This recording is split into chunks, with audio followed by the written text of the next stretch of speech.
Nested Knowledge has looked into how AI could be deployed to improve the efficiency and the outputs of medical research. But before we deploy anything, we think there are some challenges that are over and above what other uses of AI have to face. So it's not just an ethics question. We actually think that you have to ask an accuracy question. We have actually published our work using GPT, the first version, for search strategy, for instance. And in medicine, we use structured vocabularies. We use a known body of work in order to make sure that we have replicable scientific search processes. And GPT just wipes those aside and it hallucinates. It will ignore the structured vocabulary and it will invent its own terms. And so that alone is reason to be cautious. I still think there are several ways that you can overcome these and deploy AI in medical research. So, for instance, we have actually deployed our RoboPico model, which pulls out the population, the interventions and comparators of interest, and the outcomes from underlying studies, and it helps you craft a search to find similar patients, to find similar interventions and similar outcomes.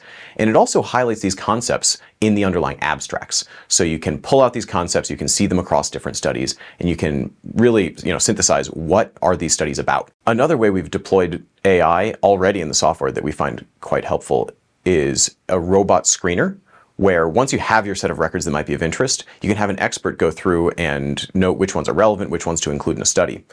And then you can have an AI train on that and then give a recommendation on whether a study should be in or out. And as long as you have an expert adjudication of that step, we feel like it's a responsible deployment of AI where it's learning from an expert and then it's overseen by an expert. Now, let's say you've used our AI-assisted search and you've used our AI-assisted screening, and you come to the next step, which will be extracting content from underlying studies. And again, this is where that accuracy question comes in, but I think you can have an AI find relevant data, surface it to the researcher, even show them the exact phrase in the underlying study in the PDF. Say, this is where they're mentioning the concept you might care about. It could be, say, a subpopulation of interest. It could be methodological information that is vital to interpreting the outcomes in context. Whatever it is, you can enter the question that you have, and the AI helps you find the answer in the underlying PDFs. We have already deployed an early version of this, but we look forward to actually integrating large language models into the back end of it. Now, let's talk about the Nested Knowledge R&D pipeline for AI. We've noticed that AI is very good at summarizing large amounts of text, down to a couple of human-readable sentences.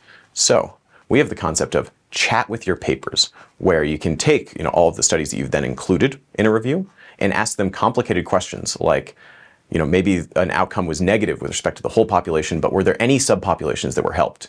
And it will give you not only an answer to your question, but also give you the provenance of that data and a citation, again, addressing that accuracy or that hallucination issue.